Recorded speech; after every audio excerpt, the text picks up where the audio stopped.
This episode is brought to you by marketing consulting firm The Bonafide Lyrics and Marketing, LLC, where creativity meets business. You can check us out at www.theblm.com for more information on how we help local artists and creatives maximize their business presence.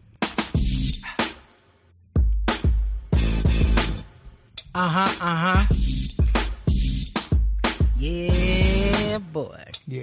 It's the All Love, No Fear podcast. Hey.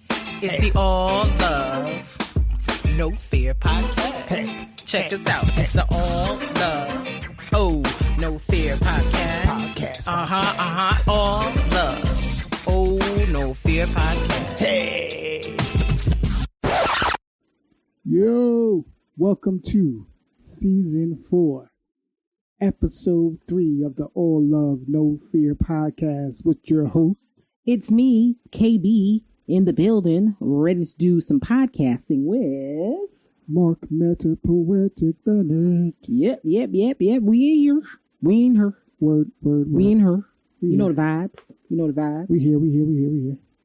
How you doing? How you feeling? I'm hot, but I'm good. Yeah, I viciously wiped some sweat from your brow Yes. earlier. But it seems like that did not pan out as hoped for. Perhaps we should we need to hire somebody to come and do these things, because we need somebody to get you a towel so they can wipe your forehead expeditiously so that you don't sweat. That's no good. No, because I am quite hot. You look hot. If you must know, my hot levels through the roof. That's why I'm kind of just sitting here as still as I possibly can, so that I don't start sweating, because that's not good. It's not good for business for me to be a hot, sweaty mess. Yeah. Let's go right into, how was your week? It was pretty good. It was pretty uneventful. I'm more excited about this coming week. It's spring break for where I work. So I'll still be working, but spring break means less interaction. A lot of people take off during spring break. So it'll hopefully be a quiet week, and I can kind of get some things, that have been on my to-do list finally done. But yeah, last week was cool. It went by quick. I felt like I looked up and it was Friday. I was like, oh, well, what happened? It's crazy. So feeling good. How about you? Yeah, I'm doing good. I'm doing all right. No problems. I'm good. Okay. Yeah. So yeah, it's good. We'll work it out. But we'll go right into love it or lose it. Hey, love it or lose it. Hey, love it or lose it. Hey, love it or lose it. Hey. Hey.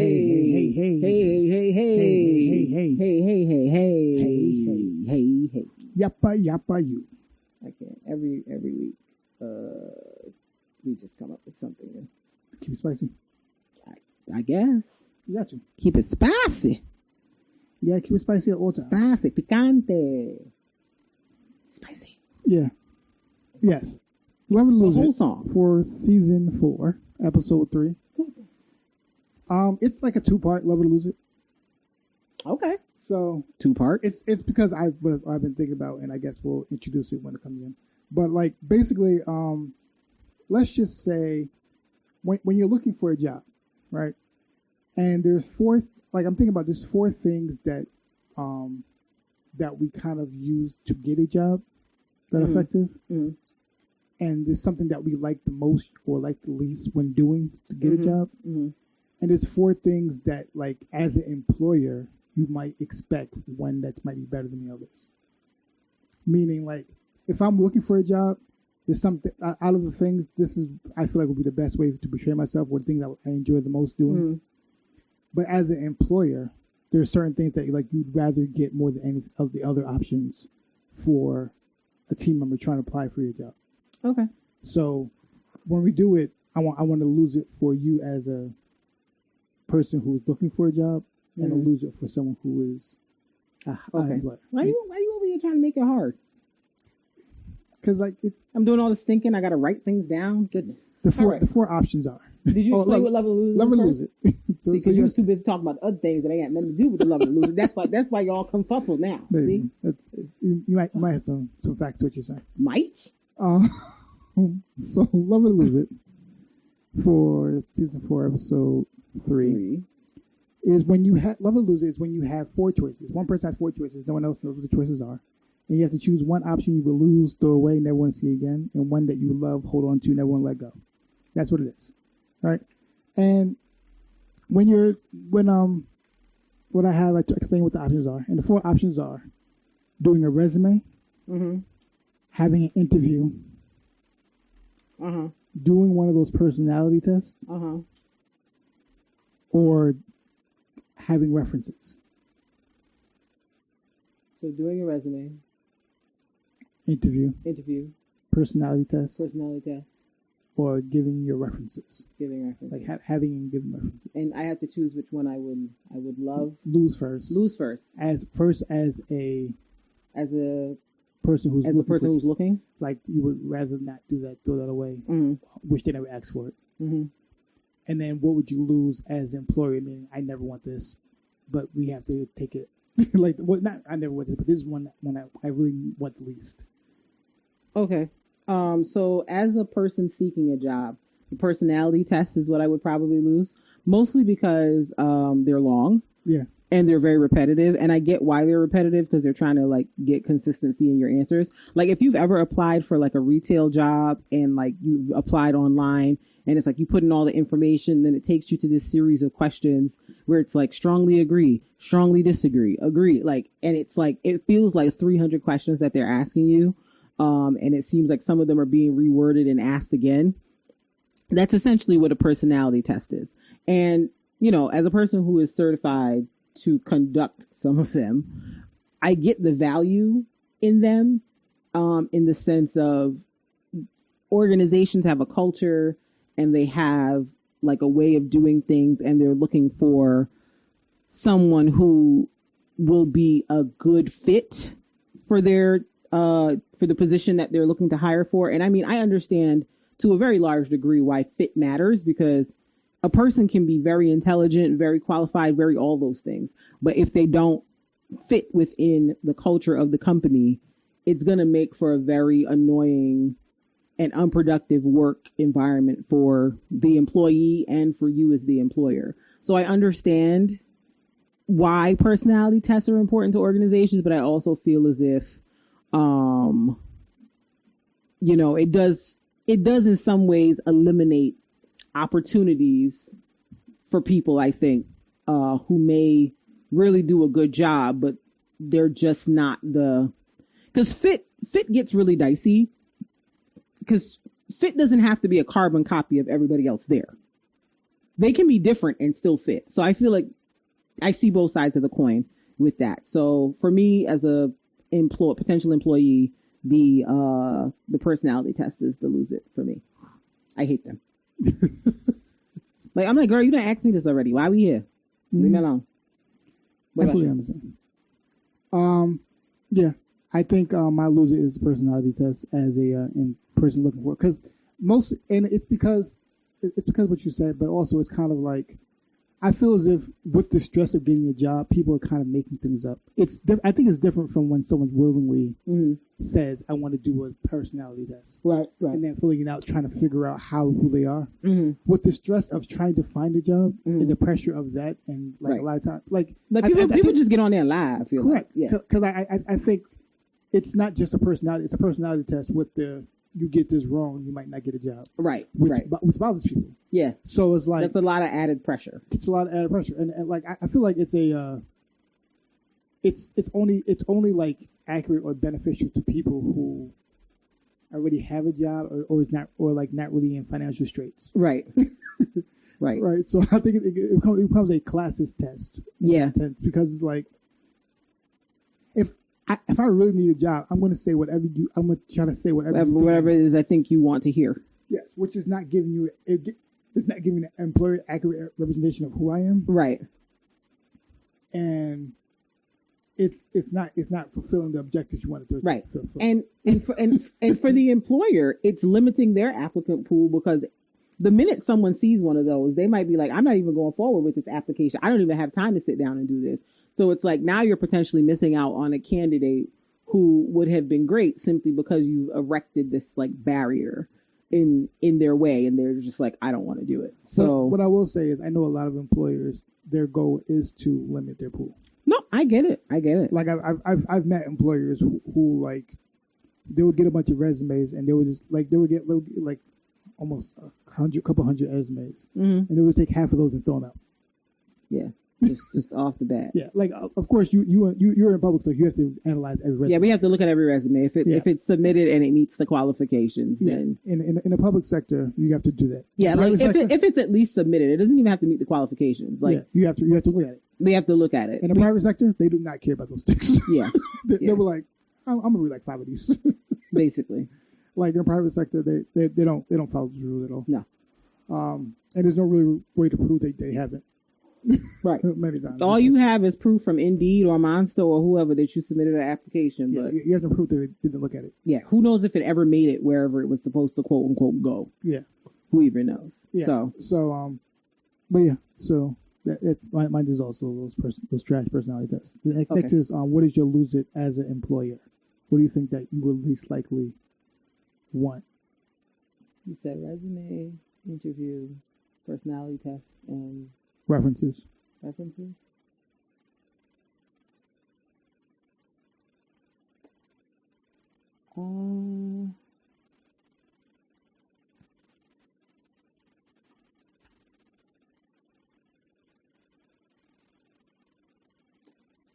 Yeah, I think I would. A part of me wants to say the resume The least like okay. because I understand. because people be saying anything on those. First of all, I've been in enough interviews to where I've been like, who picked this person? Like, and there've been 5 of it. Like the way my job works is when somebody applies for a position, a committee is formed to do the first round of interviews, and it's usually 5 people. And we have to go through every single resume that's submitted, determine if it meets the requirements, and then we have like a whole scoring system to determine whether the person gets an interview or not. And so I've seen some resumes where it looked like this person was a great candidate. And then when they got in the room, we all went back and looked at the resume after the interview, like, who voted for this person? And apparently all of us did because they're here. But it's like, ain't no way. What was it that we saw on this resume that made it? Because the interview was just so bad. And it wasn't a case of like, oh, the person was nervous or whatever. Like, it legit was just like the person just did not answer questions. Mm-hmm. Like, we would ask a question, let's say, how would you address a situation with a disgruntled client? And they would go on a tangent about a vacation they went on 5 years ago. And it's just like, huh? What are we talking about here? What's going on? So I feel as if, yeah, the resume, like, while it's important, of those 4 things, I would, as a potential employer, not really take. I've learned to take it with a grain of salt when it comes to like representing people, because I've seen it enough times where the resume, what's on the paper, does not match what the person is giving in front of me. So while I do understand the value of them, like if I had to throw one away, that would be the one. Okay, I understand the perspective you're saying, and like I said, I understand your perspective, especially from public. So you have to look at all the resumes. Yeah, if I look at all the resumes, I would say that too. Yeah, I've been on. I have to look at all the resumes. I've been on like search committees where we legit have gone through like 500 and 600 resumes. Yeah, so literally. So I understand doing that. Yeah. And you feel as if there might have been people that have been better, but you have to go by the resume. Yeah, I have to look at the resume. I have to review it, even if I know it's like, nah, I still have to go through the resume and make a decision. And then sometimes people, it gets interesting when people on the committee like are vastly differing in their opinions. Yeah. So now it's like you going back and forth with somebody because they're like, well, I think that they need to, and I say it's like, no, what are you talking about? Are you crazy? Mm-hmm. You smoking crack? So it just it just creates a lot of discussion prior to actually meeting the person. And most of the time when we meet the person, like, we're all in agreement, like, okay, this ain't what we thought. This ain't what we thought. But yeah, the resume, like, people can finesse those and, you know, pay people to use services and stuff like that to make themselves look great. Shameless plug, new business alert, new venture alert. You don't want me to talk about it? Okay. No, he said don't talk about it. I was going to plug it, but stay tuned. Yeah. New things coming. You'll see soon. You'll see. Surprise is coming. So yeah. Yeah. All right. And you know what the funny thing is? My loser is references for a reason. Okay, tell me more. My reason for references, because I feel as if references can be phenomenal for you as an employer or the worst thing ever. Because I feel as if with references, you're not really sure the candidate's relationship to the reference, the person referencing them. And I'm not talking about family. I'm talking about just their closeness, because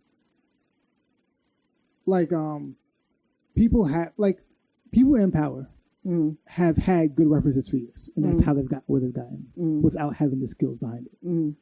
They just had good references, right? But it's never like people are, and I know it's like that's how the business works. It's not who you know, it's who knows you. I got that, but I think it's still trash, right? Because like you could, like, your reference could be the CEO. But that's because the CEO has known you since you were young. Right. Yeah. So they're going to give you a great reference. And you basing off, and us people, a lot of times references have been a push over to get somebody into a job. And that's just because they know the right person. Right. And that's what I'm saying. And that's why I say I understand, like, a bad reference is detrimental. I understand that. Yeah. You don't want to have a bad reference, but like, it's not really how good reference is, it's who the reference is. Right. Are you finished? I didn't want to interrupt you. No, it's like sometimes, of course, people say like it's what the reference is because they don't really, they're trying to figure out like their relationship and how they act and everything like that. How they are, how they work and everything, and how detailed they are might help. Sometimes the references are good. Like, I understand why. It's just, I feel like it can be a great thing as an employer, but it could also be detrimental. Okay. And that's why I said. Okay. I think for me, my love it as an employer actually is references. I believe you. Because the way we do references, I don't know how everybody else does references. But the way we do references, like, it's almost like we're interviewing them, because we come with like a specific set of questions that we're asking them to get to certain things. And then of course there's time for candid conversation, but we go in with about 5 or 6 like very specific questions that we're asking the references.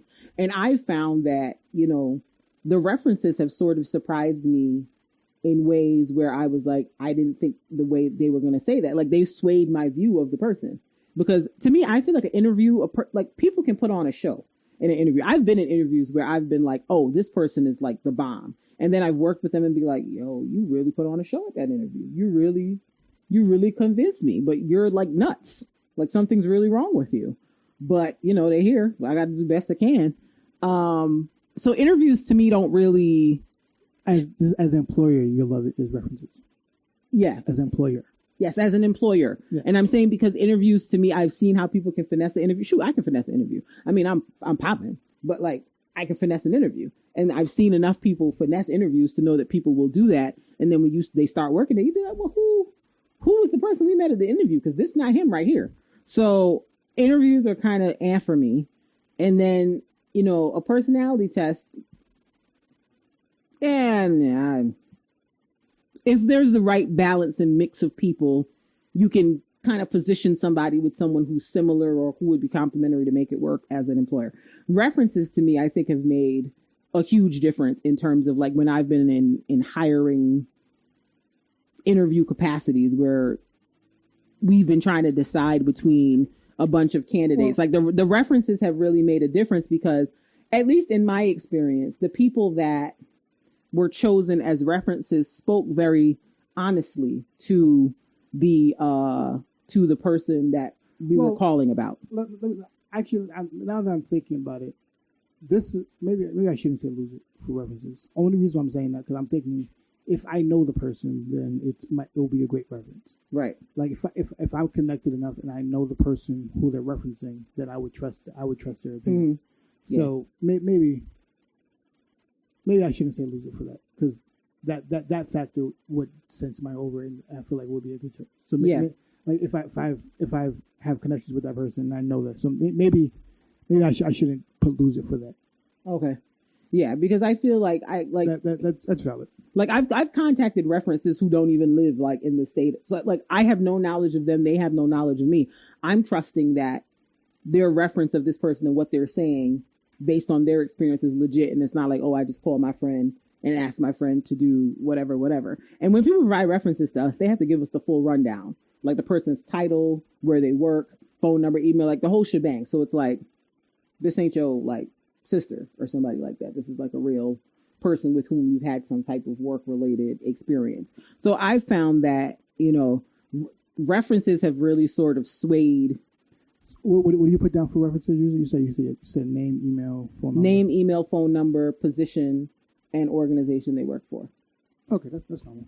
Yeah. So it's like, and a lot of times I've seen people give references and it's been somebody that they worked with or at the institution or whatever they've worked before. I've very rarely seen it where it's just been like a random one-off. I mean, I'm sure people provide all types of people, but in my experience, I've mostly seen people that either work where the person works now or worked with them in a previous place that they have listed on their resume. So, references for me have really made a big difference in choosing one person over another. Because sometimes with some of these references, they like to talk. So if you give them enough time, they'll start revealing some very interesting things to you that will make you be like, oh, like I remember my boss was doing reference checks for a position that we were hiring for in the department. I can't remember what position. And you know my boss, and she's very, very talkative, very friendly kind of person. All I could hear was that was the whole phone call. The other person was on the other end just talking. She was like, and she was like, and when she hung up, she was like, I don't know why this person gave that individual as a reference to them. The person was like, yo, this person is a troublemaker. These are all of the things that they've started up over here. Like, you can hire him if you want, but I just want you to know this ain't it. And my boss was like, I was so flabbergasted. All I could say was, because she was like, I could not believe that the person put this person down as a reference. And this person said all these negative things about them. It basically gave me every reason not to hire them. And so it's like, I also think that some people don't know what reference means. Yeah. Sometimes people think reference means previous employer. Yeah. And it's like, no, reference can be a previous employer because that's somebody who's able to speak to your work. If they're a good reference. But if they're a good reference, like, I don't know if the person thought that person was a good reference or not, but like, and the funny thing is my boss was like, she felt there was something kind of off about him, but she couldn't quite put her finger on it. And then having the conversation with the reference kind of like opened the door to what it was she was feeling. Because she was like, other people on the committee like this person, but like something about them is not quite jiving with me. And the reference gave like all the tea. And she was like, see, I knowed it. So yeah. Yes, we do. I just saw Citadel's message. Yes, we do legit references. We can't be hiring any and everybody off the street. We are not standing at Chambers Street talking about come on, come all. This is a very team driven environment. So we can't be having wild individuals out here just doing whatever. We got to quadruple check, double check. we got to get into it. Okay. Word. Can't do it. What about you? What's your love it? As an employer, I think I'm very big on interviews. Okay. Like I said, I understand your concern with references, but I think interviews.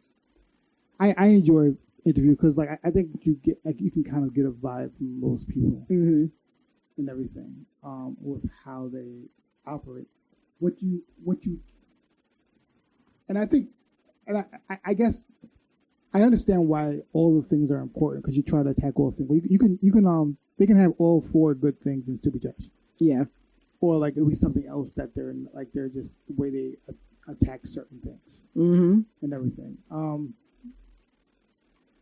it could even be like, and I think I think what usually can kind of what modifies a lot of candidates, and I think someone could be a good candidate, but they're just not knowing how they react to certain situations, I think is the problem. Yeah. And like you could try to put scenario questions in, Right. but even scenario questions, sometimes people just be making they just know the right answer to put. Right. In. Like Right. if you say like, if you're inside in this form of conflict, how would you react to it? And they'll just give a great answer. Right. And like for me, like in the industry that I work in, I know what certain questions are because I know what the keywords are that they're using. So when I hear certain words, I know what they're asking me, and I know what they want me to give the answer as. So if you've been like in CUNY and you've been working in CUNY long enough, you kind of know what certain things are. So you know what to expect when you hear them. So the questions, it's like, okay, if you ask me about, like, for example, if you ask me about a scenario with what would I do if a student and a parent were in the office and they were arguing about something, I know that you want me to speak to FERPA because that's the big thing. Right. So it's like, if I hear that enough, if I've been going on interviews, like I know what the answer is supposed to be. Correct. So I have a canned response for this now. But that doesn't mean that you would do that in a real situation. Because how people operate and what they say, it's a different thing. Because I might be a person who's like, I don't care nothing about no FERPA. I'm going to talk to the student and a mama. So which would be an honest response, but you also want to get the job. Exactly. So it's like it's hard. I don't know if there's any perfectly way. I think they just create a bunch of things to try to minimize as much as possible. Mm-hmm.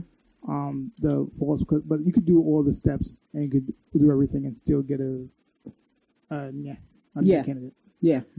Like I said, they're not really sure how to It's not really helping them how to operate in all situations because certain things happen, and when they operate a certain way, you're like, this is what you do. This is I see. Yeah. This is not what I want you to do at all. Yeah. I think a lot of these scenario questions too are more about like trying to see what the person's thought process is and like what things come to mind for them, but like that it's all fine and dandy in a hypothetical situation, but when the real situation happens, like you won't know from the interview that the person knows what to do if and when the actual situation presents itself. So it's just kind of like. And I think that's why even scenarios, they always say, I think it's good, they always say, give an example of when it happens. Mm-hmm. And the example and the reason. I think if I'm interviewing two different people, the person that gives the more robotic, great answer, and the person who's like a lot more natural and explaining what they're doing with their faults, I might choose that person because I believe that they're more genuine with their response. Mm-hmm. I might choose them instead. Right. And I think that's kind of where I'm at with that. Gotcha. Okay. Cool. This was interesting.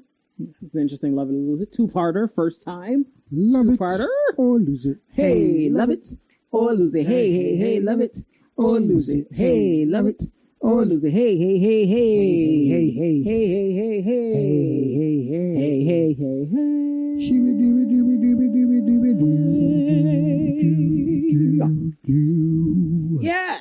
Yes. So let's get into the nonsense today. Let's just jump right into it. Main topic. Mm-hmm. So, main topic: the myth of the good guy. The myth of the good guy. Good guy. Where did this come from, you ask? A couple things. Derek Jackson is one of them. Yeah, Derek Jackson. A lot of guys on the internet. Yes, a lot of guys on the internet. A lot of guys that I know. Yes. So this is kind of my thought pattern, right? Number one. First of all, how would you define a good guy, or how would you define what a good guy thinks is a good guy? What a good guy thinks is a good guy? Yes. That's a different question. Okay. A good guy thinks a good guy is someone who doesn't lie. Mm-hmm. Someone who's upfront on how they feel. Mm-hmm. A guy who tries their best not to cheat. Mm-hmm. Yeah. And doesn't beat their wife. Mm-hmm. Doesn't beat their girlfriend away. Doesn't cheat is up there too. Mm-hmm. These are just like very, very it's very things that they can put on paper as Right. steps. It's like a checklist. Right. So many times, the good guy is like they have a checklist of things that they feel like a good guy should do, and they check it off. I'm check this off, check this off. I'm doing these checked off things. Mm-hmm. So lo and behold, I am a good guy. Right. Right. Mm-hmm. I remember I said this to you, and I said to somebody else, and I realized that a lot of people don't know this. Mm-hmm. Most guys believe they're good guys. And that alarms me because I've met entirely too many trash ones to ever believe that. Most guys, if you ask them, believe they're good guys. That is most guys. But why? But do Why? think about it this way though. Why? Just to I'm gonna come back to the guys. It's not about that, but don't most women think they're good women? Because we are. I don't. But I and this is why I say that. This is why I make that statement. Man versus woman wars. Whoa. A good guy to a guy Mm-hmm. is different from a good guy to a girl. Okay. A good woman to a woman is different from a good woman to a man. Okay. Okay. Okay. And that's my point. Because guys, we have like, are there bad apples in every bunch? Yes. Correct. Yes. But like, what I'm saying is, I think even because like with guys, like I only know from the male spectrum, I'm a guy. And so like, for instance, with guys, we feel as if like we have to check off and do certain things to be considered a good guy. Mm-hmm. And a lot of times, like, we do this, we do this, we do this. I have a job. Like it's a checklist kind of thing. Right. And the reason why we operate that way is because a lot of guys that we know operate that way. Mm-hmm. So a lot of when we have conversations with other guys, they're like, "Oh, I do this, this, and this." Right. So obviously, I'm a good guy. So, and this is kind of where like many times conflict happens. Is a guy does, I said I do this, I'm doing these things. Mm-hmm. Why is my spouse still upset with me? Right. I don't understand. I'm doing these checklist things. Right. I've been told these checklist things. I'm talking about other guys. We all have the same checklist. Right. These are the things. Right. Yet somehow, my girl. So that's why guys get into these conversations with other guys. Right. And be like, "Yo, woman's crazy," because we're all doing these checklist things. Yet somehow. And I'll tell you why. And I know why. I'm just saying that's what happens. But go ahead. But what I was like, so to kind of go with that and something you said before, the difference I think between good men who believe they're good men and good women who believe they're good women is that other women will tell a woman she's not a good woman. Women hold other women very accountable. Women police other women much more heavily, I think, than men police men. I feel like I understand what you're saying, but like I'm not sure how many women know what a good woman is to a guy is. A guy. I'm not saying to a woman. I'm saying I don't know if a lot of women know what a good woman to a guy is. To let's rephrase that. Not to a guy, to their spouse. And I think you're right, because there are a lot of people that have different perspectives on what a good woman to their spouse or husband is. Because, for example, with Derek Jackson, there are a lot of women who believes that his wife is a good woman. Correct. Because she's staying with him. Correct. And they're celebrating her and saying, "Yes, girl, fight for your marriage. You stay with that man. You hold that man down." There's whole like groups of women who have like wife school type things. So there are women who like have an idea of what they think a good woman is to a man. And if they see a woman behaving in that way, they will encourage that woman. But then I feel on the other end, there are women who are this is some nonsense. Correct. But I just feel like in general, women are more vocal in their opinions, whether they are looking at it from a woman to woman perspective or woman to man perspective to other women about what they think they're doing. And this is why I don't fully agree. Mm-hmm. I think it's just things of perspective. Like, for instance, what you said. Mm-hmm. A group of women would feel as if Derek Jackson's wife was a good woman. Mm-hmm. So that is their standard with a good woman. So if they see women not acting that way, they're going to say something about it. But I don't think that's a good woman.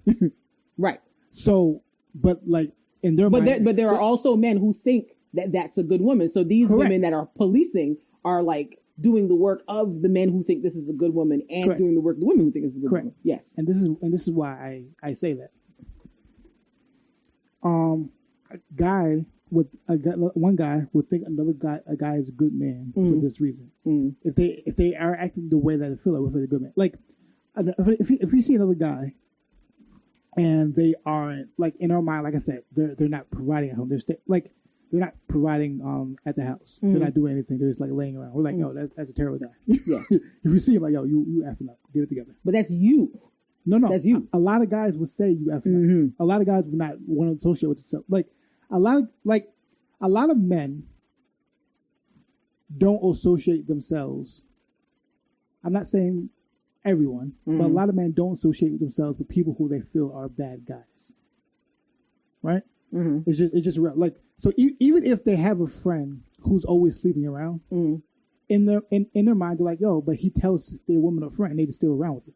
You know what I'm saying? So I'm explaining to you how it goes. I didn't say anything. I see your face. I didn't say anything. All I said was. So if you have a friend who's sleeping around, like, all right, but he's telling who they're talking to up front, so he's not a bad guy, because we're like, all right, but his relationship, he's fine. It's just or if he's someone who's cheated, you're like, oh, somebody messed up. I had a conversation with him. He's like, yeah, I messed up. Like, so, like, our version of what a good guy is just different. We're a lot of guys are just a lot more forgiving to other guys, right? So, like, so we'll see another guy and we're like, all right, this is we understand that. Most guys understand that we are a not on your toes situation away from it being a bad guy. To women's perspective, we could not be on our toes at one point. Michaela said, you actually are a good guy, Mark, not one of these F-boys posing as a good guy, so your opinion is a bit of an aberration. But you and your circle of friends are unicorns. But go on. Tell your unicorn stories. I hear what you're saying. Tell your unicorn stories. But I know other guys. It's not like I only... They're all your friends. I've met them. They're not all my friends. I've met your friends. You're talking about your friends. You're asking people who I associate as friends and the people who I know as guys. I know other guys who aren't my friends. Sure. There are other people who I know. I don't only talk to my friends and nobody else in the world. I don't know that. Nobody else in the world I talk to but my friends. That's fine. It sounds insane. That's fine. But even for myself, I feel as if, like, a good guy is still, like, I think the myth of what a good guy is still, like, I think women looking for a good guy is kind of I think it's a bad start to say I'm looking for a good guy. That's my point. Because you're looking for certain qualifications that you won't know until you are with somebody. And a lot of times things, like, for instance, what do you consider a bad guy? A not good guy. Let's go with that question and go from there. A not good guy, to me, is someone who is dishonest. Okay. Who is manipulative. Okay. Who does not take responsibility for anything. Okay. They always make it somebody else's fault or something else's fault. They don't take accountability for anything. They are comfortable with a woman doing everything for them. They don't have any motivation or I shouldn't say motivation, but they don't feel no type of way about the woman being the breadwinner, primary home care provider. Like, they cool with being taken care of, essentially. To me, a bad guy is also someone who does not take care of their children, treats the mother of their children like trash if they have children. Just not a person that is bringing positivity and upliftment to the woman or the women he's trying to bring into. Honestly, a bad guy to me is somebody who knows that they are trash. Because I cannot believe that a man who is trash does not know he's trash. Like, the lack of self-awareness has to be incredibly astounding. You got to know somewhere deep down that you're not doing right. And the fact that you would want to bring somebody else into that not do right is insane. So like, to me, if you willingly doing that, then you're awful. So Michaela want to know if these friends / associates you have that's good guys, are they single? We're not having She got some great friends that are struggling in dating, and she would like an introduction to these alleged good guys that you know that aren't your friends. So the people want to know. This is my people want to know. I want to know. Can we talk? So carry on. Let's address what you're saying. My thought pattern is the reason why a lot of like I said, I feel like 80% of guys think they're good guys, right? Mm-hmm. And the reason why this happens is because they have determined that what they're doing, they're like in their mind and how they operate, they're being honest and upfront. Mm-hmm. Number one, about what's going on. Mm-hmm. They have tried to move on, but they might have had some hiccups, right? Next, they feel as if that the way they're operating is correct and the way they're moving is more of a response to things that are happening. So like they don't think that like a lot of guys who we might call manipulative don't think they're being manipulative, right? Let's put it this way so you understand the perspective of what I'm saying. There was slavery for a long time. Mm-hmm. After that, there was Jim Crow for a long time. Mm-hmm. There was all these things. Mm-hmm. White people didn't think that they were wrong the whole time. Mm-hmm. Like for 300 years, they weren't like, we're evil doing this. Mm-hmm. They have created something in their mind to justify that the reason why we're doing this is because black people don't know any better. We have to take care of them. Mm-hmm. They don't know any better. So they have told their minds that they're free people in the country. They're here to help us out. We're like a lot of slave owners probably like, I don't beat my slaves, so I'm cool. They have to do what they have to do, but at least I don't beat them. Like that would happen. The justification after slavery was like how they were treating and like they would have public lynchings and stuff like that. Mm-hmm. The justification was these black people are ruining our way of life. Mm-hmm. They are coming to rape our women. They're coming to infect our society. So we have to keep them in order or they're going to infect us. Mm-hmm. So they're at me and there's no way for me to do this, but I have to do this. Mm-hmm. Justification for wars and how people drop bombs. Mm-hmm. We have to do this to preserve our nation, preserve anything from there. Mm-hmm. Right? Mm-hmm. A lot of guys sometimes feel as if this is a way that we should operate a certain way. Like, this is the best way a marriage should happen. We should operate a certain way. Mm-hmm. I should do this, you should do this, because this is, in their mind, logically, this is the most effective way. Mm-hmm.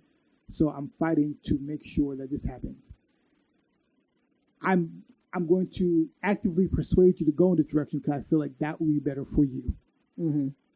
And everything, because the end goal in my mind is better, and so I'm working toward this thing that will make it better overall for all of us. Mm-hmm. When you look at it from the outside, he's manipulating her for a certain thing, but in reality, he's just like, I'm just trying to. In his mind, not in reality. In his mind. That's what I'm saying. I said when you're looking in reality, he's manipulative. I said in his mind, he thinks that. He is just trying to. He has his goal, and he feels like this is the best way for us to operate as a marriage and for us to move forward and everything. Mm-hmm. So basically, everything you just said proved the theory that black men are the white people of the black community. That's not the purpose of this whole thing at all. No, I understand. but the fact that you compared it to white people is like, well, there is an argument that black men are the white people of the black community. No, the purpose I'm saying is how this is just a men thing in general. Mm-hmm. This is not. I don't want to make. I'm not pinpointing it. This is a men thing I've seen in general of how I operate.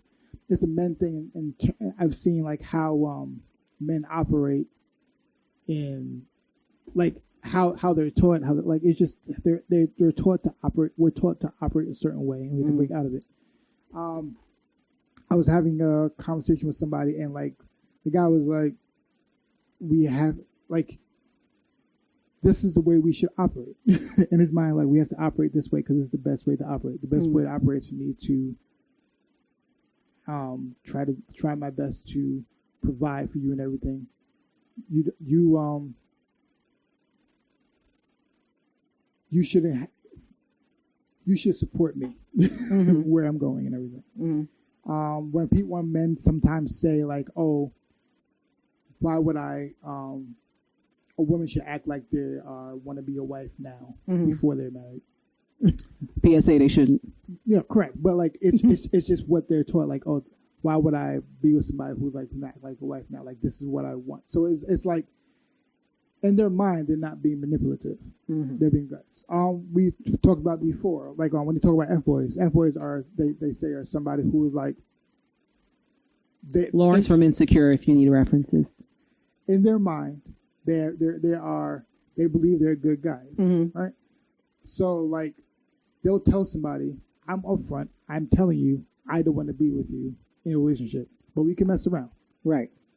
The woman knows right that, I mean, the man knows that the woman still wants to be with him. Right. But he still does that. He's like, yeah, but I told her upfront, I let her know right how I feel, so we should be cool. Right. And the reality is that is not cool. It's not. It's unethical. It's unethical. Because you know that she wants something more, and you're not giving it to her. And you're holding her hostage away from doing that because you keep entertaining her knowing that you're never going to give her what she wants. Correct. So but in her head, she keeps thinking if he keeps me around, maybe he'll change his mind. Yeah. So it's like these are all things that I've seen that guys do, and guys a lot of times guys feel as if like a lot of guys think that being a good guy is operating in a logical mindset and not an emotional mindset. Right. That's what's making more good. I'm operating just logically. Right. This plus this equals this. And a lot of times they have to. I was talking to you about this. They feel as if like they have to say, "This makes sense," and that's so they're able to operate and do a checklist. They have to say like, "All right, women should do this, and men should do this." It's different for each guy what that means. But like they feel like men should do this, women should do this, and we have to and the goal is for us to operate in this way. This is the most ideal way for a marriage to work. Is for this to happen. Right. And we should both be trying to fight for this right here. Right. The reality is, however y'all are, you just operate like that. There's no standard for anything. Right. There's we have, as men, we have to stop trying to operate in this black and white thing. There's mad gray area. Right. Across the board. It's mad gray area. Right. Meaning some stuff might work for you, some stuff might work for her, and however that works, you operate in that space based off of how they are now. Right. And I think everything outside of that, it just doesn't work. Right. Because, like I'm thinking as you're talking about like even like a John Gray type situation. Like John Gray is out here, if you don't know, John Gray is like a pastor. He used to have a show on OWN. And he got caught, I think twice in the last year, cheating on his wife. And, he is what prior to this people would consider to be a good guy. And, I think he still thinks he's a good guy. He kind of just didn't take Derek Jackson is a good guy. Good. He's Jamaican, so he already is off to a bad start. But that's neither here nor there. But John Gray, who funny enough got pulled into this Derek Jackson situation again, or put himself in it. Either way, he in there. Because I guess Derek Jackson dragged him when his stuff came out, and John Gray was like, "Look at you now. Why you in my business? Look at you."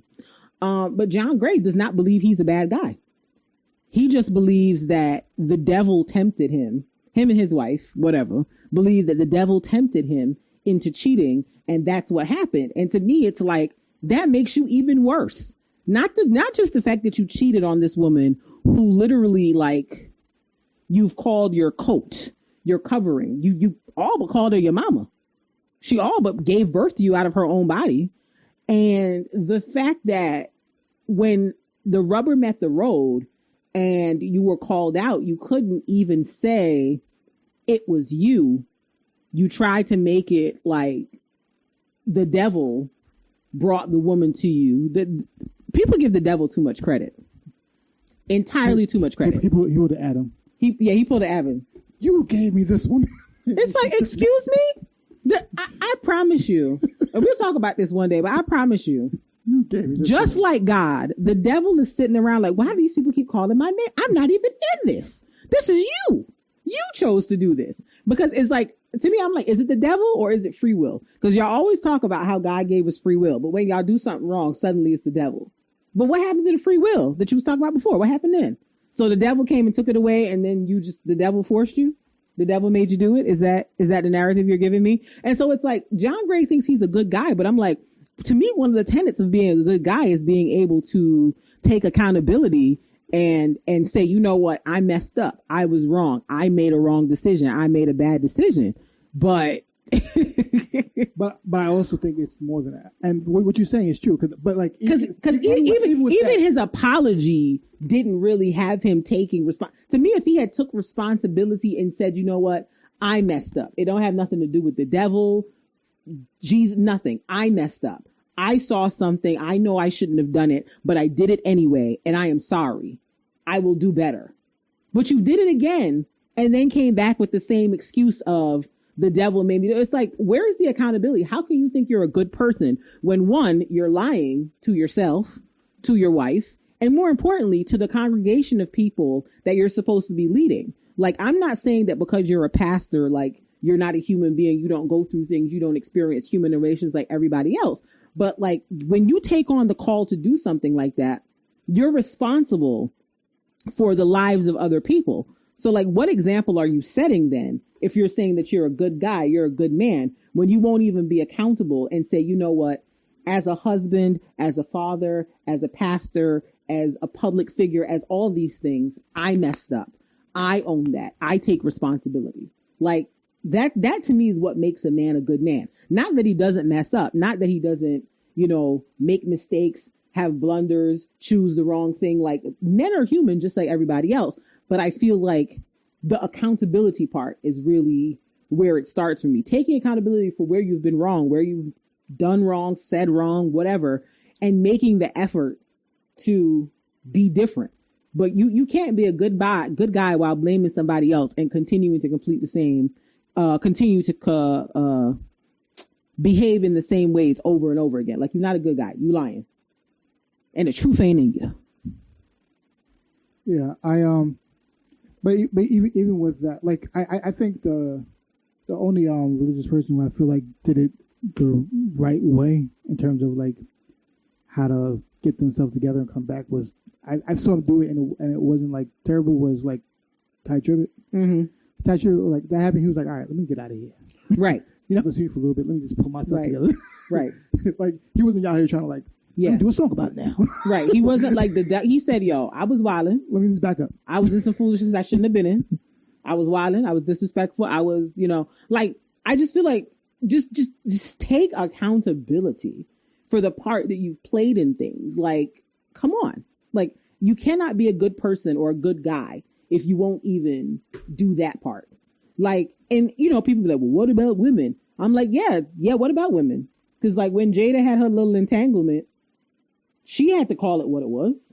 Because she was trying to push it aside, and people was like, no, ma'am, you're not going to call it an entanglement. You're going to call it what it was. And people dragged her appropriately for it. And so it's like, I'm not saying that accountability is only reserved for men. Everyone has to take accountability and own what they did if they hope to be considered to be a good man, good woman, whatever the case is. Because even like, on Insecure with Lawrence, like, Lawrence really did think he was a good guy because, he didn't cheat on Issa, whatever. But it's like, he really wasn't a good guy. Like, he took advantage of her kindness when he was like basically not contributing anything to the household, and like had an attitude with her because she was trying to work and do stuff. And then he went and dated the bank girl, or not dated, but was messing with the bank girl and was kind of giving her mixed signals. And she's the one who had to tell him, yo, you're an F-boy who really thinks you're a good guy. Because in his mind, he's like, I'm being upfront with her. I'm being honest. But it's like, that she wants more than what you're giving. So why would you not be upfront and say, you know what, I'm not in that place right now. I don't think we should keep doing this, whatever. Yeah, and so stop. So not just I'm not in that place. I'm not in that place, and we should stop. And we should stop doing this, stop. That is the key. And actually stop. Yes. And we should stop is the key. Yes. Yeah, I'm not by any means like trying to man bash or anything like that, but I definitely think that, you know, there's a lot of flawed individuals who are mistakenly running around here thinking they're good guys and thinking that, you know, and to me, I almost feel like the standard for being a good guy is so minuscule. It's kind of like what you said before. I'll say good spouse. Good spouse. It's cute across. Yes, but like I said, I'm just talking about from the good guy because I'm a man, so I can talk from there. But like I said, the same aspect. A lot of women who think a good woman, they're not. Right. And to go back to what I said earlier, I think the difference with that is women will more likely call it out because I don't know what we were listening to. I think it was probably I'm not even sure if they're calling out the right, and that's why I keep saying I don't. It depends on what do you consider calling out what though? What are they calling out? Saying, hey, you're bad. Like, but what? And so, for instance, for you, what is a bad woman to you? A bad woman to me is someone who is dishonest about like who she is as a person. Like, what do you mean? let's to me give me an example. An example of a bad woman. An example of a bad woman is somebody who is like purposely like leading men on, like knowing that they don't want anything from them, like they just taking them for their money. Oh no. I'm talking about as a spouse. As a spouse. What makes as a spouse? I would say a bad woman is one who is not honest about what her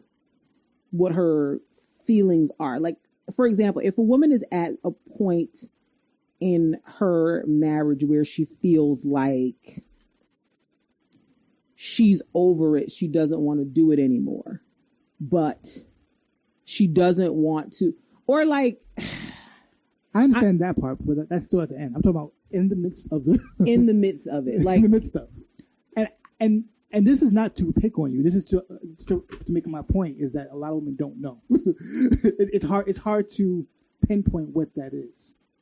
You get what I'm saying? Mm-hmm. It's a hard thing to pinpoint about what that is. Because it's not really addressed like, and I understand why. It's because of how it's a male-dominated society. Right. Well, like men are like, it's not like if I had a female friend who was married and I knew that she was cheating on her husband, I'd be like, sis, you're wild. So you're wild. It's cheating. That's one example I can think of off the top of my head where I'd be like, sis, you're wilding. Like even if the husband is because like for that concept, fine. Because the guys do the same thing. If I saw a friend who's constantly cheating, yes, I would do. Most guys, a lot of guys would do the same thing. Not a lot. I like a lot of guys. I think the circle of people you know. Not my whole life. I'm not. Listen, but what I'm just saying, I feel like yes, there are guys who would be like, "Yo, man, you wildin'," but I also feel like there's a section of men who would be like, "That's not my business." That's not most guys. That's not most guys. Okay. I'm not saying that they're coming. They're not coming to the woman and saying that. No. I'm saying most guys to other guys who are their friends, like, yo, you wildin'. Like they're not going to stop being their friends. Which I don't know if that's what you're looking for, but a lot of guys will be like, yo, you wildin'. Right. Which is fine. But then if you just tell him you're wildin' one time, it's not one time. It's just. So if you're and my question is, if you're continuing to tell this person, yo, you're wildin', and you continue to like associate with them, what does that say about you? That the reason why we're close is nothing to do with the relationships. But there's something about that person's character that is flawed. Correct. But I guess what is the line for you in as a man in terms of like character flaws that would make you continue to or make you decide not to be friends with somebody? Usually, if anything to do with abuse. Okay. Like for me, my line will always be abuse. Okay. My line will always be abuse. But you could argue that cheating is abuse in the sense that it might be some type of mental or emotional abuse. Because if the wife knows that he's doing it, and either A, doesn't have any solid proof, or like she knows and won't stop, and he won't stop doing it, like he's just kind of like, well, this is what I'm doing. Like the reason I ask is like because I'm thinking about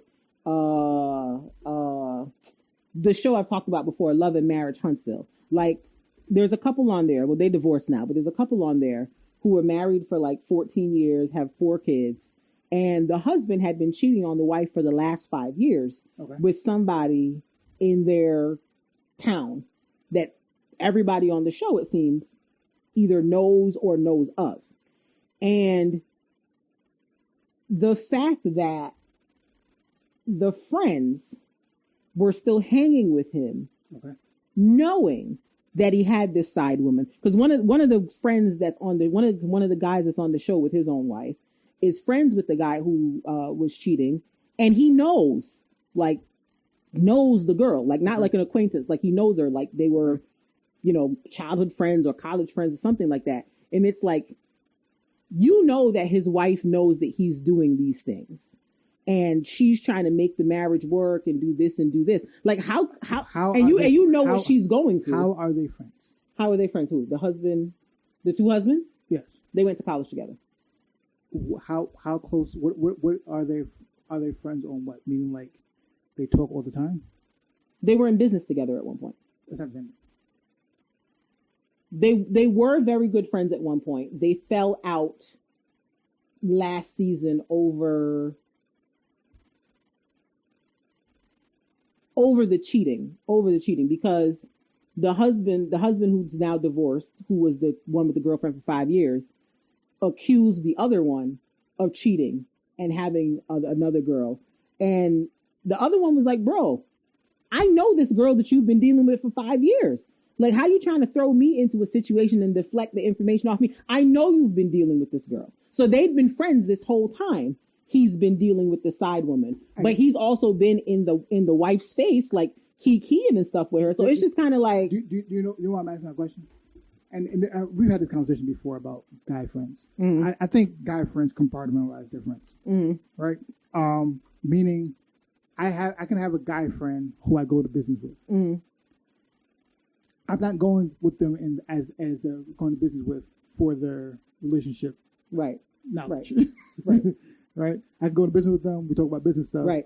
What if you say anything, I'll say something about it. Like, hey, good together. But I'm not going to not go into business and because I'm not in the friendship. But they were friends in the sense that I got it. Their wives were friends. I got it. Their kids played together. Okay. Like the kids are friends. So it's very enmeshed. It's not just like, oh, this is a guy he does business with and then he closes the door and goes home. I got it. Like it's a very enmeshed group of people. I understand. And what I'm trying to say is many guys compartmentalize their friends. And unless it's a friend that they get counseling from on their relationship and their marriage, it's a different conversation. Because a lot of guys, we don't use all guys for all things. We just don't. Like that guy, he probably would never talk about marriage stuff with him ever. Maybe. And we hang out because our families are close. So our families hang out. So it's if you're trying to insinuate that me and you have gone on cheating expeditions together, that indicates to me that there is some level of closeness there. If y'all are comfortable enough to go on dates and go out in public with women that aren't your wives together, if what you're insinuating to be the situation is true, then why would you not? Mm-hmm. Because the reason the 2 guys fell out is because the one with the 5-year girlfriend was saying that he knows the other one is a cheater too because they've gone out on dates with women that aren't their wives. Correct. So they're both cheaters. So my whole thing is then the other guy is saying what is your point then? The other guy is saying that's not true. I don't know why you would say something like that about me. That's not true. Okay. But if you're insinuating, if to me, I don't feel like a guy would just throw some stuff like that out there on some randomness. Depends on the guy. Like this guy's a little nuts. But I'm operating under the assumption that y'all are close enough as people to where you feel like you can make a statement like that and he wouldn't try to knock your head off over it. I just kind of feel like because there is guy code, but a lot of people violate guys. Don't go by the same codes. Mm-hmm. He might do that to take the pressure off of him. Which is what I think it really was. I'm trying to take the pressure off myself. Yeah, so but I also feel like there has to be a certain level of comfortability for you to even think you could say something like that. Because a guy that you're not that close with, you wouldn't try to throw under the bus like that. Once again, I'm not saying they're not close. Right. I'm saying that, I can, I don't like it. It's hard to explain it because like I just cuddle people just for other reasons, and like I don't go out anymore, so it's hard to like say it and like explain to you in action because I don't get new friends. Right. I'm busy too much. I don't have new friends. But if we had a friend and I had a friend and I found cheated, I would talk to him about it, have a conversation about it. But I don't know if I would not be their friend. Okay. You know what I'm saying? Right. And I guess that's where and that's why I said it's a different conversation. Yeah, and I think that's why I feel so, differently about this because like for me, if I knew a woman, if I had a friend who was married and I knew that she was cheating on her husband and that man is like nothing but good to her, she's just out here cheating on her husband, I might have to fall back on her as a friend. Not because I particularly am on anybody's side, but I'm like, yo, you're on some trifling, grimy stuff. And if this ever comes out, I never want to be in the middle of somebody who had, and I would turn to her face like, yo, sis, you're wildin'. But I would say that. And that's why I said like. But I would fall back on her as a friend. I have a general statement, and this is why I said that it's different because like guys are more inclined to compartmentalize friends. Okay. Like a lot of times, if a woman calls somebody a friend, they call them a friend on all angles. That means that they will talk to them about like if they're a close friend, they're a close friend on all angles. And how they talk about themselves, they talk about their relationships, how they talk about business, how like they feel like they have to be close on all angles for them to be close as a friend. Right. A guy could just be close as a friend, meaning we just go to games together, and that is it. Right. And we're close friends in the context of we go to games together. Right. I can have a close friend whose close friend is only objective is we play video games. That is our lane, but we're very close in that space. Gotcha. So like I know him for that long, but we're still only close in that space. You know what I'm saying? I understand you. Like, I understand you. So like that's why I said it's a little different.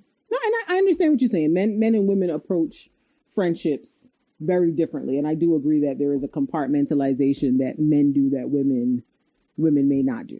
Yeah, like I think we're very big on compartmentalizing that our friendship in that sense. So I understand what you're saying, but it's just I think it's just different. I agree. What do you sidetrack from? I don't know. I don't even know how we got here. I don't even remember. You want to move on? Yeah, let's just move on. Bottom line is a lot of y'all good guys who think y'all good guys ain't really good. A lot of y'all trash. T-rash. That's fine. That's my takeaway. I love the good ones. The not so good ones, get help. You're delusional. Yes. Get help. They don't know they're good. Get help. Get help. All right. Let us move on to our artist spotlight. And this week's artist spotlight is a young lady by the name of Kim Cruz. She's another one that I discovered from the Terrell Grice show. She's great. She is from somewhere in the South. I don't want to be no whole liar. I have her bio in front of me, but I don't think it says where she's from. I'll read the bio in a second. But I believe she's from like Mississippi or one of them places. Mississippi, Alabama, one of them real southern states. Real southern states. I remember she said it on the Terrell Grice show, but I cannot remember. Texas. That's where she's from. Texas. She's from Texas, baby. And let me just read her bio. So her bio on her page says, while everyone seems to be stuck in the same old cliches, to some the industry seems to be a bit stale. However, Kim Cruz is proof that every once in a while, an artist is able to provide something quite amazing, with her musical influences being Al Green and Chrisette Michele. I can hear that. The vintage, sultry, satin-like texture of her voice is like no other. Kim found her love for music at age 3, singing at her dad's church. Aside from that, she sang at local talent shows and competed in choir competitions throughout her high school years. In 2018, after a viral video, she was discovered by the John P. Key and toured with him from 2018 to 2019. Within that time, she also landed a touring gig with R&B sensation Monica and a small Germany tour with an ensemble. While touring and traveling for solo engagements, Kim competed in the Race to the Blue with Terrell Grice and was crowned champion. As the winner, she created 4 amazing tracks for his compilation album, An Invitation to the Cookout. Her songs include an upbeat Living My Dream with Keisha Renee from The Voice, an emotional song, Heartbreak Song, the upbeat Cruise Radio, and Keep Trying featuring Layla Hathaway. Cruise recently released her self-titled debut EP, Kim Cruise, with producer Sam Harmonix and Glenn Alexander II. The project blurs the line between various styles, and each track has something special to offer. The EP rushed in on the Apple Music chart at number 15 within the first 24 hours and left supporters amazed and excited for more. Leaving it all on the stage with her transparency, Kim is gearing up for her first tour. So the song we're going to play today is called Karma, and it's off of that Kim Cruise EP that I just mentioned. I really enjoy her voice. When she said Chrisette Michele was one of her influences, I was like, I can hear it. I see what she was saying. And of course she has that churchy vibe. She's a church singer. Why all the good singers be church singers though? All the good black ones. They always be, when you go back and look at their background, they was in some type of church singing situation before they became artists. So let's get into this. Karma by Kim Cruise.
Yes, we are Bach. We are bike. What?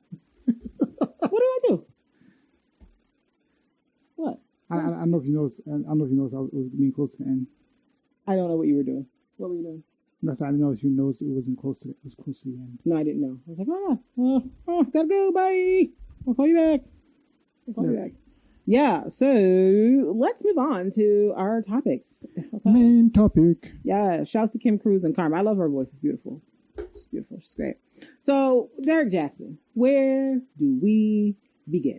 So last week, we talked about how Derrick Jaxn was exposed, or was about to be exposed, as Jocelyn Hernandez says, for cheating on his mystery wife.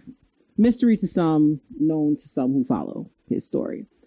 So he comes on Instagram Live with the wife, holding her hand like in the death grip of all death grips. And basically, and the wife looked it a little not ready for the interview. It looked like she had been around the house doing the laundry or something. He was like, "Oh, hey, girl, I'm about to get on live." And she came and sat down. And I'm not dragging her or shaming her by any stretch of the imagination. What I am saying is, when Vanessa Bryant had to come out there and sit next to Kobe during the rape allegations, when anybody else really has had to do conversations where they've had to stand by their man, the woman has been pulled up, okay? Her hair has been done. Her face has been done. She's got on an ad fit. Like, she looks nice, you know what I'm saying? Like, she comes out there as a representation of, I'm a baddie, okay? He might have cheated, but get into me. Get into it. And I just felt like sis did not give me that energy when she came on to talk about the situation. And so I was like, why Derek had this lady on here looking how she was looking? Just looking real regular. And she's a pretty woman. I just didn't understand why she was out here looking real regular. So he basically said, yeah, you know, I cheated. I had sex with these women. And like, you know, the rumors were saying he like had sex with women in the bed in the house he shares with her, et cetera, et cetera. And, you know, he went on to say, you know, I gave my life over to God and then things started going downhill. And that's where I was like, now, Derek, God's sitting up in heaven like, why am I here? And at this point in the conversation, being accused of this, because basically you saying you was a whole heathen living out in these streets and everything was good, but the minute you became a Christian, it all just went downhill. Like the mind-blowing audacity to just sit on a camera and blame God for you swan diving into every vagina you could find and taking no accountability for you choosing to do that is mind-boggling to me. I couldn't believe he said it. I said, God not going to strike him right there just for saying that. Because that would be a perfect opportunity to strike somebody. But just sitting out there just saying, well, you know, I wasn't living right, but then I turned my life over to God and then kaboom, shambles was my life. Liar, liar, liar. Go out of my face with it. Go away from me with this, sir. As Phaedra said, go away from me with this.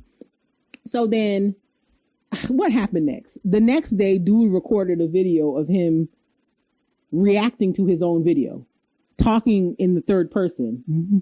And it was the most bizarre thing I think I've ever seen in my life. I thought Tiger King had taken the cake for the wildest thing I had easily seen. But watching somebody do a third person review of the video they made the day before, wildest thing I've ever seen.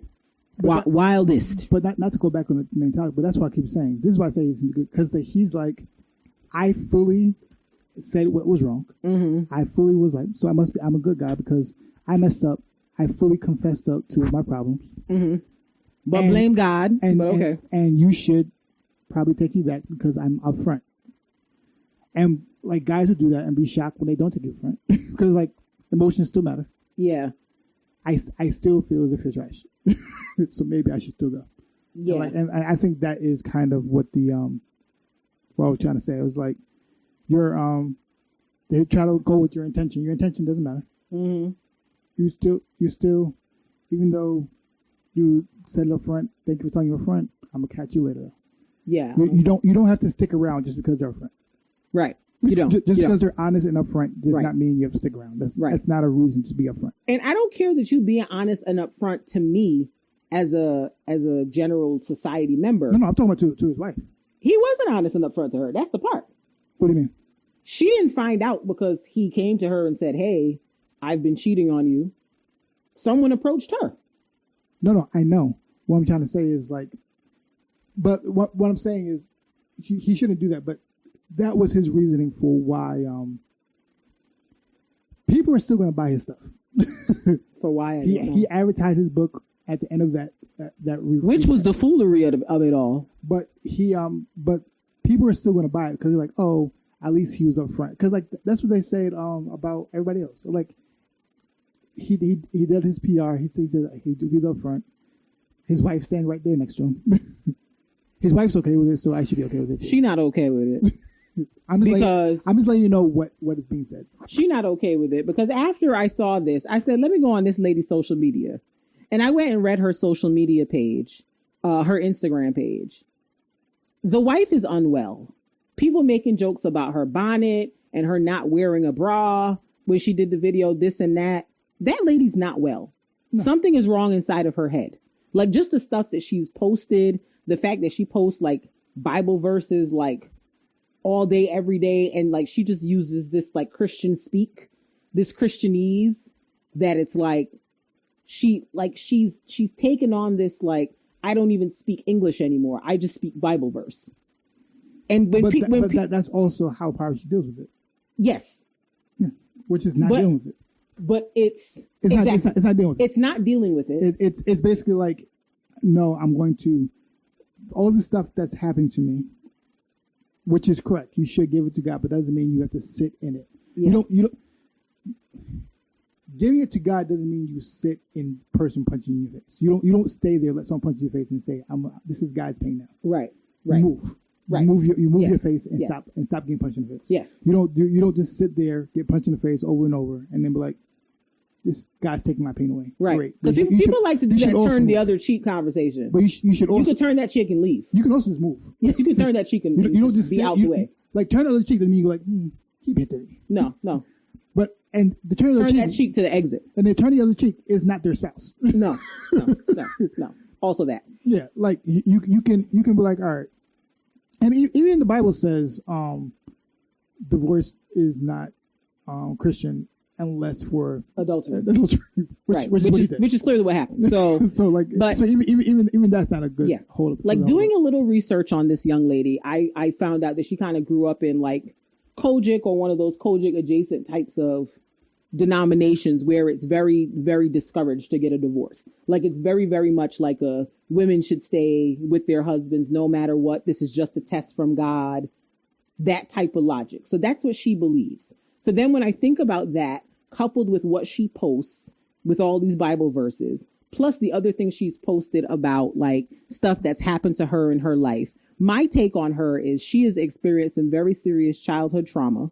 Because she posted something about how she like killed her father, and she didn't really kill her father, but like she got into an argument with him, cursed him out when she was like a 12 or 13-year-old, which is basically what you're doing when you're 12 or 13, being emotional and just talking wild. And the father died 2 weeks later, and she felt guilt because she never apologized. They never got to speak again, and she feels like he might have died because, you know, like she broke his heart, et cetera, et cetera. So she has like a lot of, and I think she also indicated that she may have been sexually assaulted at some point during her teenage years. So she's got a lot of unresolved emotional issues that she's basically broken.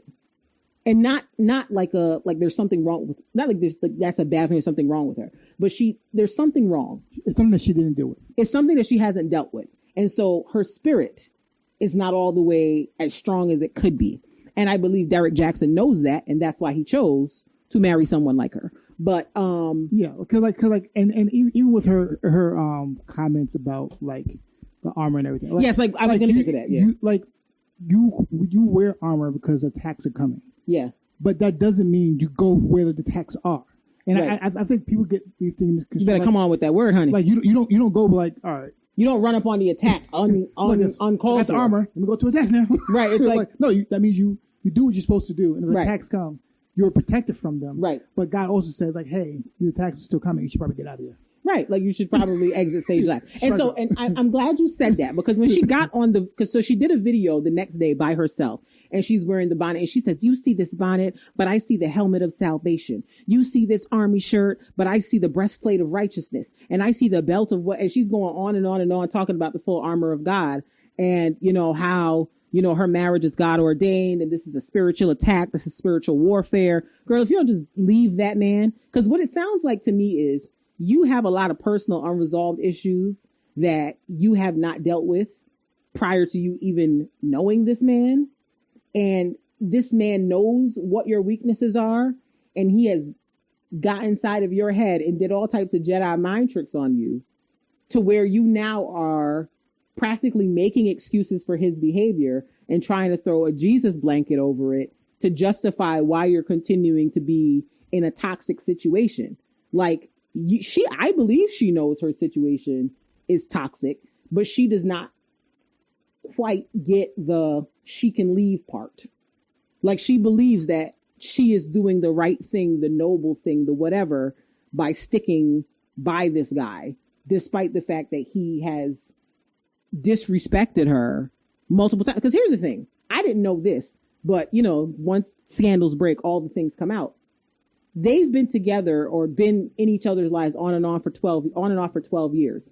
He married somebody else before he married her.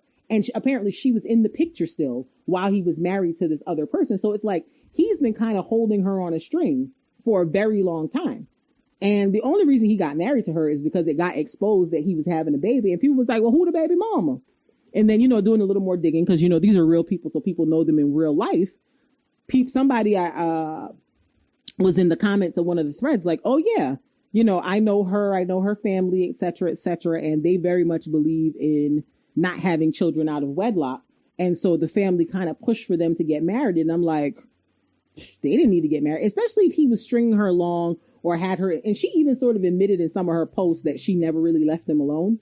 Like she was always kind of in the mix, regardless of who he was dealing with. So it's just a big bunch of mess and foolishness going on over there. But, you know, that lady needs help. She needs to get out.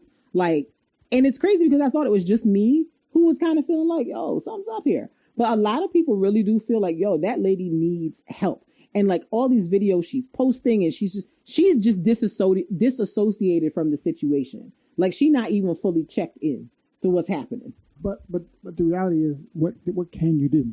Exactly. What can you do? Nothing. There's nothing you can do about that. Because this is until she decides this situation is not what she wants to do with her life, she's gonna keep doing it. Yeah, that's the form of abuse that there's nothing you can do about. Yeah. Yeah. The one slightly funny thing I did see about this, somebody said nobody's happier for this Derek Jackson news than Kirk Franklin, because now the smoke is off of him. So if you don't remember, Kirk Franklin, a recording came out like 2-3 weeks ago of him and his son going back and forth and cussing each other out. Well, apparently another story broke that kind of got buried in this Derek Jackson situation. But apparently the son is accusing Kirk of being his molester because the son was doing an interview somewhere with somebody and they turned on a Kirk Franklin song. And you can hear the son saying, so y'all just going to play my molester's music? I was like, molester? I said, listen, if Kirk is a molester, we're going to have to cancel him like we cancel Robert Kelly. I'm sorry. I said I wasn't going to cancel him before, but if the molester claims are true, Melodies from Heaven going to have to go to heaven because I'm not going to do Kirk if this is true. I'm sorry. I draw a hard line at people who molest.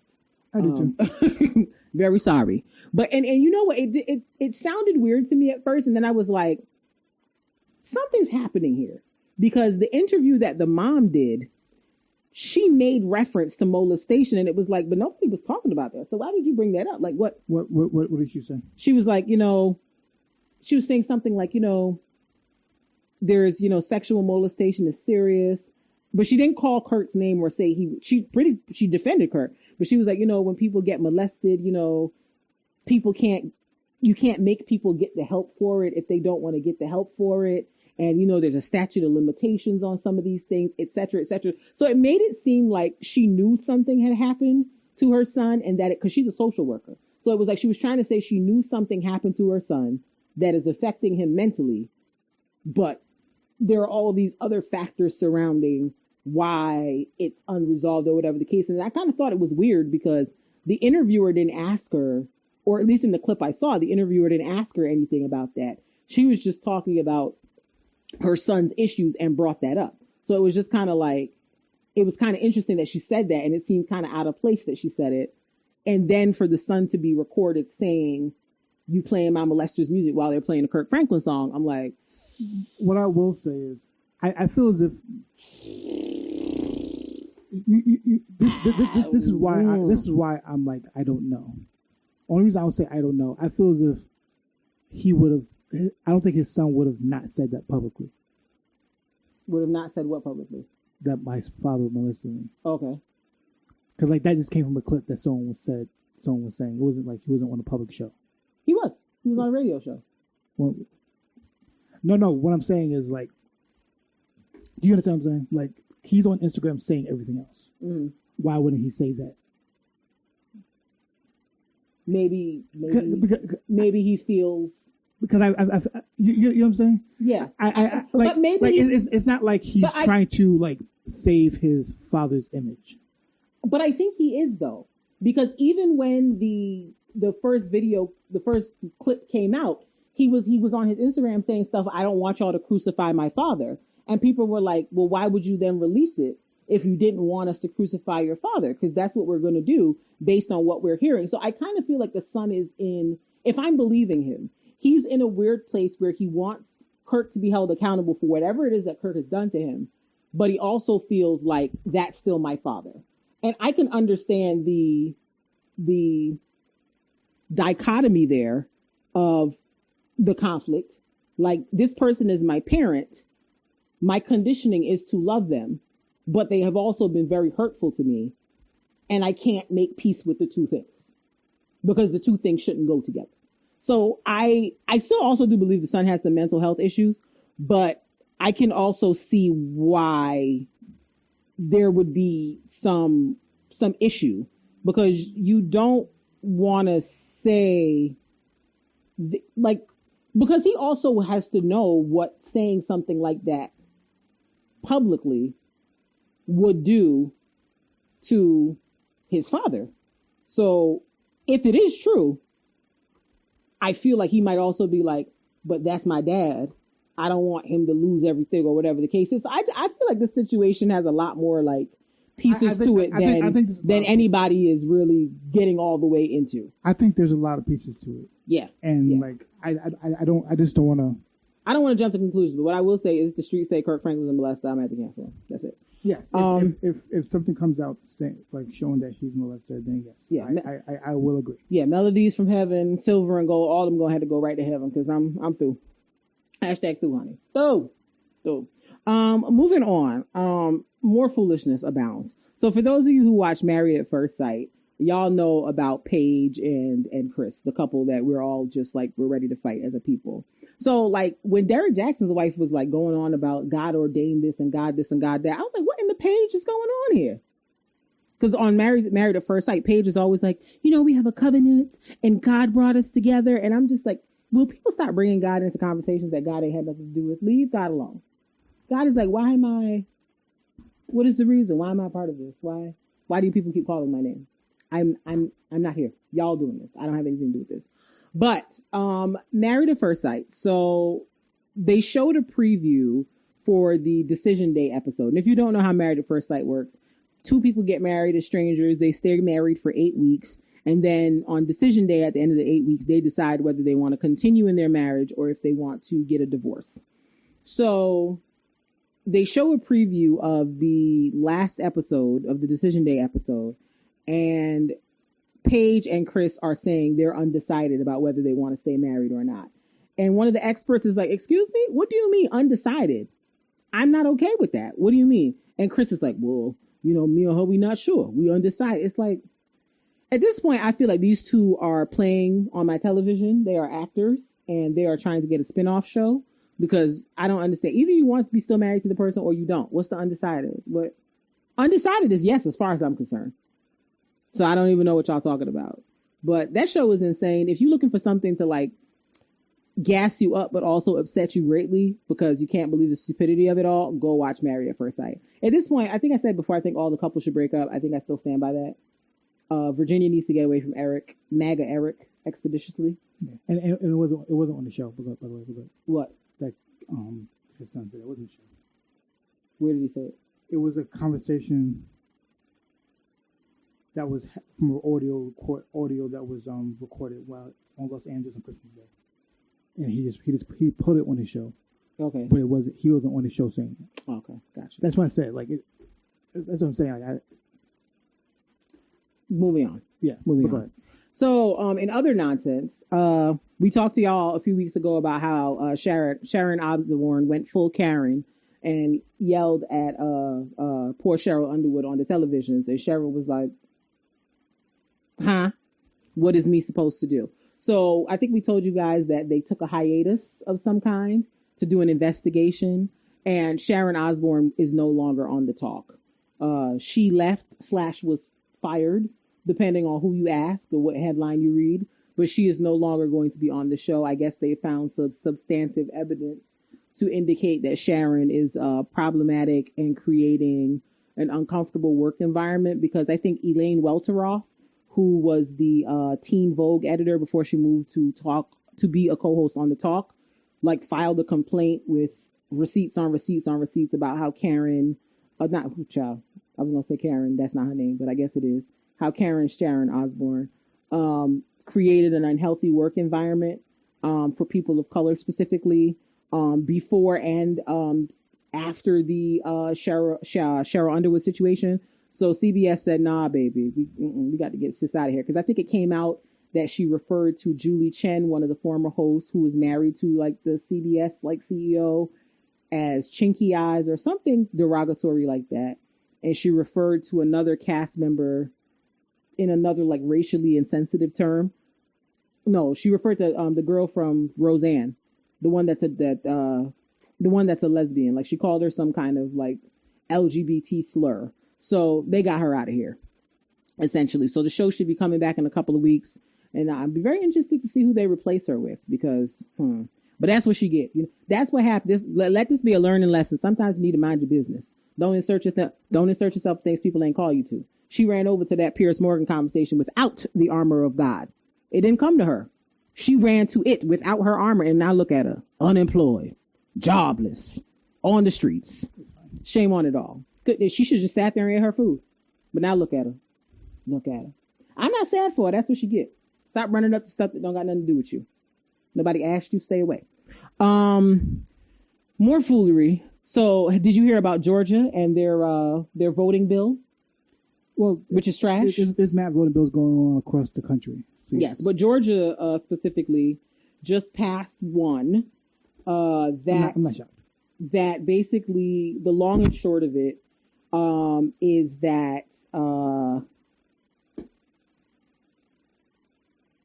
in addition to them reducing the number of polling places that people can vote in the state of Georgia, it is now illegal for individuals or organizations to provide food or water to people standing on long. Oh yeah, that was election lines. Yeah, they said that before when it first came out. Yeah.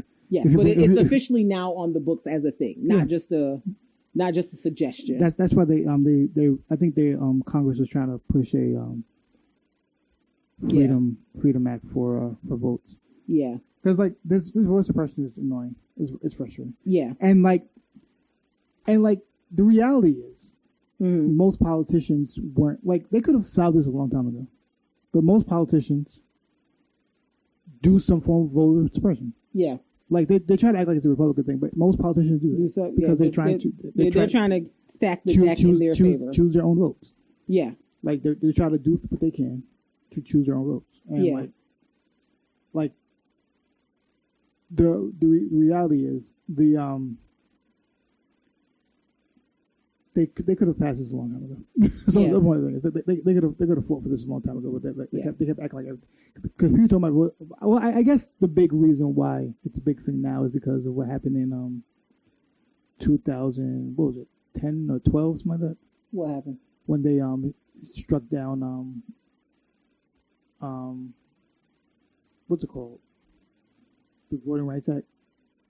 Of 1960, they struck. Or they didn't renew it, or they didn't renew it because there was. I know that's not the right word, but yes. Yeah, they're like, you got a black president. There's no racism. That's right. That's exactly what the and then Supreme Court was and you know this is all motivated by the fact that the Democrats won Georgia, and so they're like, nah, we gotta stop all this because like Democratic control. That was kind of what Supreme Court said. Like, you got a black president. Obviously, there's no racism. Obviously, it's like, okay, guys. So other things that the law does, it puts restrictions on mail-in voting. Mm-hmm. So people who are doing mail-in votes will have to provide either a copy of their driver's license or a state ID, or a copy of it to put in a mail-in ballot. It also bans third-party groups from sending absentee ballot applications to voters, and ends the use of more portable polling sites like the mobile voting buses used in Democratic Fulton County last cycle. So basically, they are just trying to keep people from voting And of course, this disproportionately affects communities where there are minorities. So they're just trying to suppress as much voting as they can as possible. And they were doing, like I said, they were doing it across the country. It's trash. And what I also saw, which was insane, because like I remember Trump appointed a new postmaster, right? Mm-hmm. And there's no way for Democrats to get him out. Mm-hmm. There's no way for him to get him out. He's just there. Yeah. And he's the person who like reduced mailing the post office budget, reduced how many mailboxes, reduced all the things to reduce. So it's like there's so much suppression happening. Yeah. Across the country, and like at this point, I don't understand why we can't vote like online. Like why I can't just go on a site and clickety clack clack and vote? Because people have decided already that there's going to be cheating and fraud across the board. There are ways to do this without there being fraud, y'all. Y'all just don't want to do it, but there are ways to do it without it being fraud. And people don't trust online in general.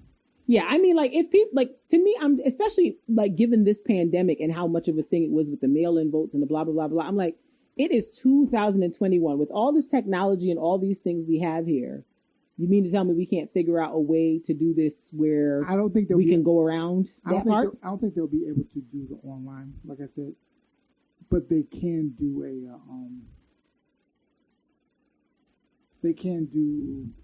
early voting. I think will be the best way. Mm-hmm. Make sure you have early voting from a certain point, so like it'll just spread out where people can go. Right. And early voting in such a spread out nation, I think that would be the best way to do that. The two things I always say would kind of help out is early voting and having when you become 18, you're automatically registered to vote, and you get a card mailed to you. Yeah, that would eliminate all those problems.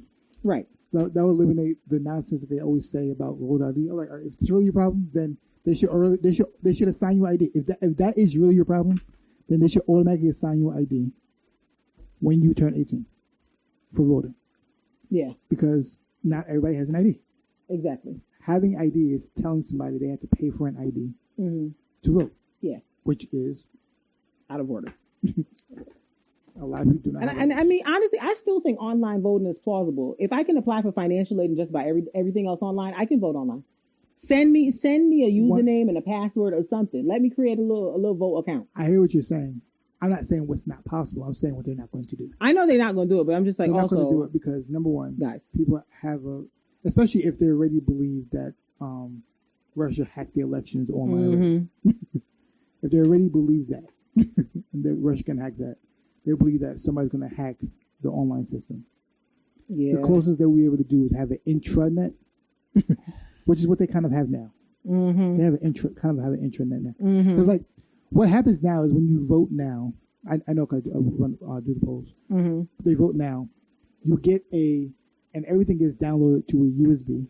Right. And the chairperson for that site takes that USB. They bring it to the police station and they upload all the votes that way. That's how votes get counted. Right.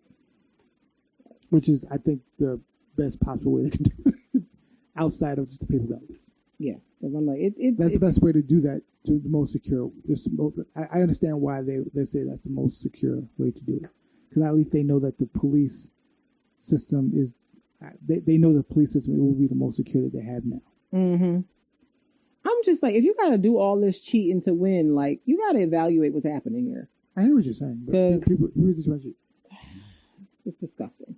But y'all want to sit here and talk to me about America as a Christian nation and the problem with all this cheatation going on. The lies. The big problem that I have is that Republicans keep acting like it's a party thing of why people from both parties cheat every time. Yes, the cheatation exists. Taking away so you keep thinking that like only Democrats cheat. Like it's an insane thing. Like this whole Democrat Republican thing is trash. But let's move on. Yes. So some good news now, because I feel like we've talked about a bunch of nonsense for the last couple of things. Nas's Illmatic album is being inducted into the Library of Congress. Awesome. Which is a huge deal. So Nas is having a great month. He won his first Grammy. And now his album, the iconic Illmatic, shouts out to Queens. You know the vibes. Right. Is being inducted into the National Library of Congress, along with 24 other recordings. But I think Nas's album is the only rap one. Other ones that went into the Library of Congress, was Janet Jackson's Rhythm Nation album, Louis Armstrong's When the Saints Go Marching In, LaBelle, the group she was in, their album Lady Marmalade, and Kool and the Gang Celebration. So it was a good amount of black people that shimmied in there. But yes, Nas is, he's in the mix. He's in the Library of Congress. How many rappers can say that? The library. It's a big deal. So yes, that was all that was happening in the topics. In terms of new music, the only things that I saw that are of interest this week, Vic Mensa put out an album called I Tape, and I like Vic Mensa. He's weird. Yes. But I like him, I like him a lot. And Trevor Jackson, from Superfly and Grownish. He's also a singer. I don't know if a lot of people know that. But he put out an album called The Love Language, and I like his singing voice, so I'm gonna check it out. So if you're looking for some stuff to get into, Vic Mensa and Trevor Jackson have some stuff for you to get into in this coming week. Get your life. Don't say we never gave you nothing, okay? And the last thing, I'm gonna lead you off with a Toby freestyle. We haven't gave you some Toby in a while. There's a Toby freestyle? Okay. Lead off with Toby freestyle and go from there. Oh, and then after that, we can get out of here. Surprise, surprise. Toby freestyle. I ain't even know. I ain't even know who's gonna do a Toby freestyle. All right, the vinyls are in, and then the spirit of Get You It's a Sunday. We're gonna do something special for the city of Houston. So if you're not from Houston, just act like you are. You feel me? Hey, look, might just stop rapping just to give you boys a chance. Yeah. MC Hammer high rap with choreo and dance. Yeah. I could put a song out with no chorus, it still jam. Now's the longest stegosaurus on the pistol in my pants. Yeah. But I'm non-violent, word to Martin and Coretta. Just keep the red dot beaming for the demons with vendettas. Okay. I know they hate to see the child of Yah cheesed up with cheddar. With an aura that's indicative of the alpha and omega. Okay. 3 words for you nerds, a big dub for the win. Yeah. Just chopped it up with Nas, Diddy hit me on the test. Yeah. Low key it was a FaceTime, but I ain't even trying to think. I'm just saying I was broken, now I'm rocking with the band. Yeah. Young, black, and blessed in the land of the treachery. Yeah. Wife good, kids good, pocket full of selling. Yeah. CJ sneaked out the master, he gave me the recipe. And hell, I did it independent. Ain't no label standing next to me. Yeah. Beyonce ain't the only child out the age that had a destiny. Yeah. Family in the century, nail producer of the century. Yeah. Be mindful when you mention me. Shooters get it in for me. Nina sing like Simone if you harm anyone that's kin to me. Yeah. That's just how it is, baby. That's just how we rock it. Yeah. Just started trading stocks, just gonna put me up on options. Okay. Started from the bottom, now they treat my boy like doctrine. Only allergy I have is being broke. I'm good on polish. Yeah. Shout out to them frauds. I know that lifestyle is exhausting. Yeah. I pray you face your demons for you deep inside the coffin. Okay. I grew up around them heathens, far from Eden, and the prophets would maneuver like a deacon for those seeking for the false. Yeah. That provides hydration, every line is like a sip. Yeah. I resonate with Nipsey, I spend time around the crib. Yeah. My hood think I'm divine, cause I stay down and I ain't switched. And I got more sauce than Heinz, that's why I design all my fit. Yeah. Yeah, I'm rich, but it ain't just financial. We built this hoe with nothing but Nike socks, Nike sandals. Yeah. My wife got some kids, but I ain't never had a scandal. In the midst of all the harlots and the dots trying to get samples. Yeah. Young Told P, y'all know what I mean. Popped up twice, looking ugly on the scene. Yeah. It's swerving a swing. Yeah. Fat be the queen. Yeah. And Loki, she pregnant as hell, we just ain't said a thing. We'll get number 3, or maybe even 4. We only been to one doctor visit, hell, we don't even know. What's going down? Young, black, and low. Before I lay me down to sleep, I shoot up the clothes. Don't show me love. Miss me with the hate. She thought that period was coming. I said, hell no, they ain't lying. That thing ain't coming. Yeah. It's Toby. Yes, Toby going ham. Toby going ham. Toby. So congrats to the Nwigwes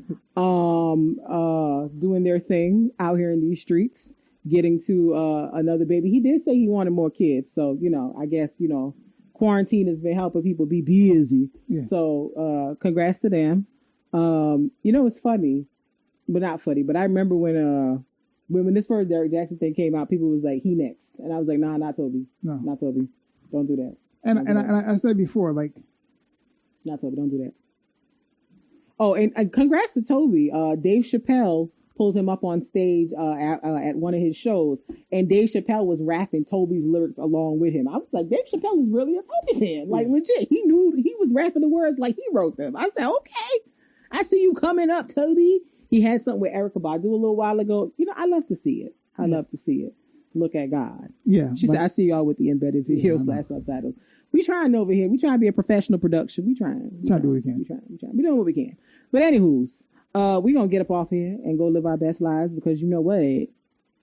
It's time to say we bid you adieu.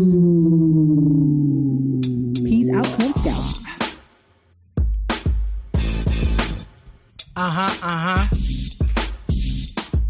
Yeah, boy. Yeah. It's the All Love, No Fear podcast. Hey. It's the All Love, No Fear podcast. Check us out. It's the All Love, No Fear podcast. All Love, No Fear podcast.